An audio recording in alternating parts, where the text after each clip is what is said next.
Breaking update coming in from the state of Bihar. Half of Bihar's voters have already voted.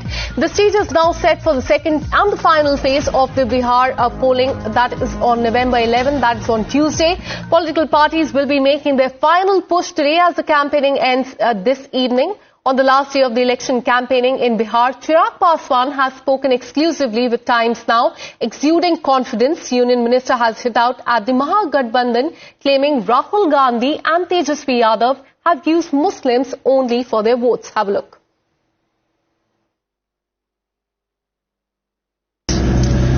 आज क्योंकि आखिरी दिन है सभाओं का और शाम को प्रचार थम जाएगा, दूसरा और अंतिम चरण है ये। आज हम लोग की 8 सभाएं हैं और अभी तक मुझे लगता है शायद मैं 125 के आसपास सभाएं कर चुका हूं और इसीलिए ये विश्वास आता है मुझमें। इतनी सभाएं करने के बाद, जनता के बीच जाने के बाद, ये मैं जरूर स्पष्ट तौर से कह सकता हूं कि एनडीए की सरकार बनने जा रही है। लेकिन महागठबंधन कह रही है कि जब भी ऐसा हुआ है बिहार के चुनाव में, अगर वोटिंग प्रतिशत बढ़ा है तो वो बदलाव का संकेत है। वो कह रहे हैं कि नहीं, ये बदलाव तो हमारे लिए, ये वोट हमारे लिए है। 2005 चुनाव हुए थे नवंबर में, मुख्यमंत्री नीतीश कुमार जी मुख्यमंत्री बने थे और उसके बाद 2010 में फिर ऐसा ही हुआ था और उस वक्त और ज्यादा बड़े बहुमत के साथ उन्होंने सरकार बनाई थी। क्यों? क्योंकि उन 5 साल का जो कार्यकाल था मुख्यमंत्री नीतीश कुमार जी का, उसको लोगों ने सराहा था और मजबूती देकर उनको फिर वो वापस लेकर आए थे। मैं ये मानता हूं कि उसी तर्ज पर इस बार भी जिस तरीके से पिछले साल, 1.25 साल में तीसरी बार प्रधानमंत्री बनने के बाद मेरे प्रधानमंत्री ने बिहार को प्राथमिकताओं में रखने का काम किया। 12-13 बार एक साल में देश के प्रधानमंत्री किसी राज्य में जाइए, आमतौर पर मैंने देखा नहीं है। और चुनाव प्रचार में भी जिस तरीके से ही just leading in from the front, हर दूसरे दिन बिहार में रहना और जिस तरीके से वो सहजता दिखती है इस डबल इंजन की सरकार में, केंद्र और राज्य सरकार, और साल भर में जिस तरीके से विभिन्न योजनाओं का लाभ बिहार और बिहारियों को मिला है, तो मैं मानता हूं कि विश्वास बढ़ा है जनता का हमारी डबल इंजन पर और इस बार का जो वोटिंग परसेंटेज है ये उसी दिशा में संकेत दे रहा है कि डबल इंजन की सरकार को मजबूती देने के लिए ये मत प्रतिशत बढ़ा है। तो इस चुनाव को आप किस चुनाव से जोड़ने की कोशिश कर रहे हैं? आपको लग रहा है ये 2005 जैसा है या 2010 जैसा है? 2010 जैसा मैं मानता हूँ कि 2010 जैसा है, जहाँ काम के आधार पर लोग आपको वापस चुनने का काम करें। पिछले 1.25 साल में ही अगर आप देखिए, एक के बाद एक जितनी बार मेरे प्रधानमंत्री बिहार आए, लाखों करोड़ों की परियोजनाओं को बिहार और बिहारियों के लिए समर्पित करके गए, न सिर्फ शुभारंभ किया बल्कि उसका उद्घाटन कर उसको सुचारू रूप से चालू भी करवाने का काम किया। तो ऐसे में ये व्यवस्था अब बिहारी चाहते हैं कि बनी रहे और मुझे लगता है सिर्फ उसी को चुनने के लिए ये इतना उत्साह वोटर्स में दिखने को मिला। Let me go across to my colleague Ranjita, who got us that exclusive conversation with Chirag Paswan. Ranjita, today is the last day of the campaigning as far as the phase 2 is concerned. Take us through what is expected today, the key highlights of your interaction with Chirag Paswan, and has any reaction come in from the, Mahagathbandhan there in Bihar?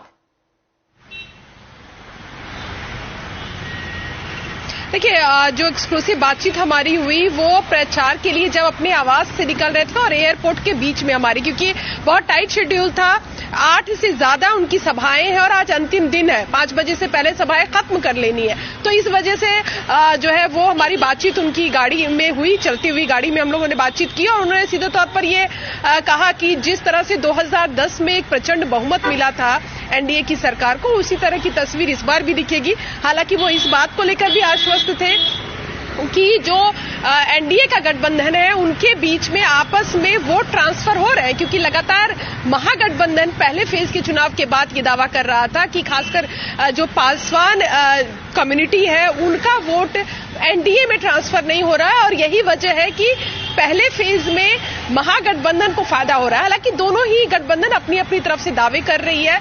महागठबंधन कह रही है हम 80+ लेकर आ रहे हैं, NDA कह रही है पहले फेज में हम 100 लेकर आ रहे हैं, सम्राट जो है वो कह रहे हैं उप मुख्यमंत्री।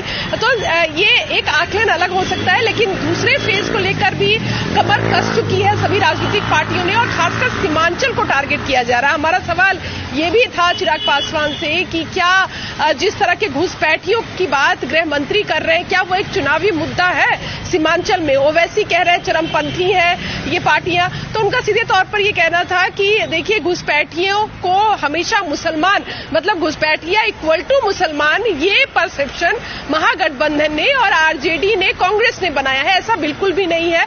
जो घुसपैठी जो आ रहे हैं बिहार में और यहां आकर के बिहार के जो मूल नागरिक हैं उनके हक को ले रहे हैं, चाहे वो उनके राशन जो सरकार बांट रही है उसमें वो जुड़ जा रहे हैं, वो वोट का अधिकार वो ले रहे हैं एसआईआर के जरिए। हालांकि उनको भी हटाने की कोशिश की गई है, उनका दावा था, लेकिन ये भी कह रहे हैं कि किसी एक पार्टी के प्रचार करने से जो है मुसलमानों के बीच में कोई अलग छवि नहीं बन जाएगी। सबको साथ लेकर एनडीए सरकार ने इन मौजूदा 20 सालों में काम किया है और आगे भी करेंगे। हमने एक और दिलचस्प सवाल उनसे पूछा कि भाई आपके पिता को बिहार के चुनाव में और बिहार की राजनीति में मौसम वैज्ञानिक कहा जाता था, तो आपको क्या लगता है कि आपके हिसाब से कितनी सीटें एनडीए को इस बार बिहार में आ रही है?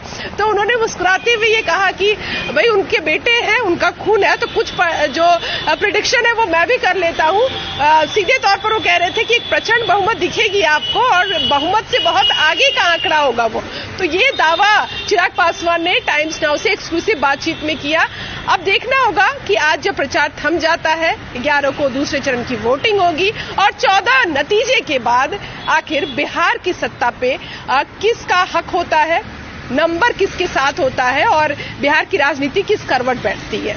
Absolutely. And another point that is mentioned is regarding fear-mongering that is being done by Congress and RJD for the votes there in the state of Bihar. But do tell us more about the last phase of the campaigning. आज बहुत कुछ lined up है बिहार में, काफी कुछ rallies है, last ditch effort जो किया जाएगा different parties के द्वारा कि वो voters का दिल जीत ले। different points से महागठबंधन का कहना है कि ये ट्रबल इंजन है, एनडीए का कहना है कि ये डबल इंजन की सरकार अब वापस आने वाली। क्या कुछ आज एक्सपेक्टेड है रंजिता बिहार में last day of the campaigning पे? देखिए आज अंतिम दिन है और पूरी जोर आजमाइश दोनों ही गठबंधन पार्टियों की तरफ से की जा रही है और सबसे खास बात यह है कि सबका टारगेट सीमांचल है। सीमांचल में जो जिले आते हैं, चाहे वो सुपौल की बात की जाए, कटिहार, किशनगंज, अररिया, ये तमाम सीटों को लेकर पूर्णिया, ये 27 से ज्यादा विधानसभा सीटें इसके अंतर्गत आती है और पिछली बार एनडीए को डेंट भी हम कह सकते हैं कि एक लगा था यहां से और इस बार कोशिश है कि ज्यादा से ज्यादा नंबर वहां से ला सके। हालांकि दूसरे फेज में मिथिलांचल की भी सीटें हैं, दरभंगा और दरभंगा में वोटिंग पहले फेज में हो गई थी। इस बार जो सीतामढ़ी है और सीतामढ़ी के अलावा मधुबनी जो जिला है वहां वोटिंग है, तो वहां बीजेपी का गढ़ रहा है, बीजेपी वहां बढ़त बनाए हुए है, लेकिन बीजेपी का जो टारगेट है वो सीमांचल है और यही वजह है कि बार बार ये कहा जा रहा है कि ओवैसी जिसने पिछली बार 5 सीटें जीतकर आरजेडी को और महागठबंधन को रोकने की कोशिश की थी, कहा जा रहा था कि नई सरकार बन पाई 2020 के चुनाव में तेजस्वी यादव की, वो इस वजह से क्योंकि ओवैसी ने सीमांचल में बहुत डेंट किया था।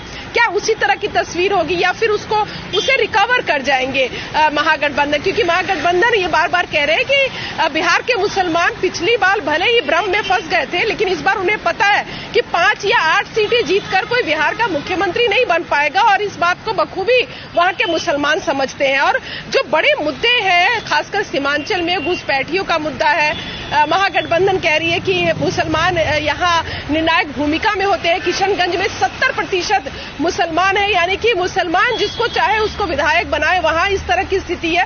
तो ऐसे में उनका विकास नहीं हुआ, ये उनका कहना है। प्रचार की अगर बात की जाए तो हर बड़ा चेहरा आज आपको प्रचार करते हुए दिखेगा। राहुल गांधी भी पूर्णिया में ही अलग अलग जगहों पर प्रचार कर रहे हैं, किशनगंज में उनकी एक रैली है। तो ये पूरा फोकस जो है वो सीमांचल की तरफ है। Absolutely. All eyes will be on the last day of the campaigning in the state of Bihar. The voting will take place day after tomorrow. Thanks so much, Ranjita, for all the details. We'll keep coming back to you for more.